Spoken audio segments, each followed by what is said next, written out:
Hi, this is Mike Regan with TranzAct's 2-Minute Warning for May 2nd. In our last 2-minute warning, the Moments of Truth, we noted that based on conversations with the CEOs and presidents of major truck lines, shippers were going to have higher rates in 2011 and 2012.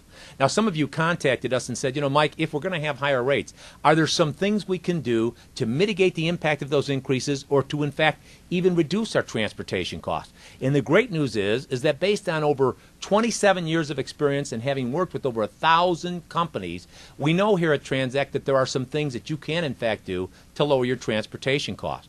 In order to do that, though, we like to talk about the 3 P's of transportation: price, practice, and process. Now, a lot of customers were focused on price in 2008 and 2009 because, let's face it, they could go to the carriers and the carriers were willing to lower their rates in order to keep their networks full. That started to change in 2010. In 2011, shippers know that their moment of truth involves looking at their practices and processes. So with that thought in mind, I went and asked one of my associates here at TranzAct, Dave Durchie, if he had some things you could look at or consider doing in order to reduce your transportation costs.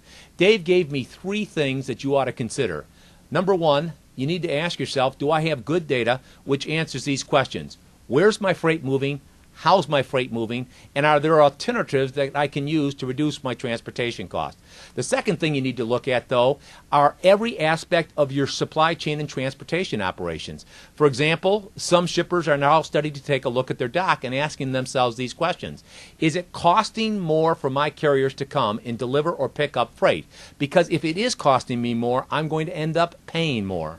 The third thing we like to ask shippers to do is to consider what aspects of their supply chains they're willing to change. For example, a couple of years ago, we worked with a customer that had an extensive number of minimum charge shipments. As part of this project, we helped them stratify their customer base so that they were able to increase the weight of each order and reduce the number of minimum charge shipments. The overall impact, though, is that they were able to experience a significant reduction in the cost per hundredweight. Now, with each 2-minute warning, we want to remind you, we're on your team. So if you have some comments, some thoughts, or some questions, please give us a call. Thanks for your time.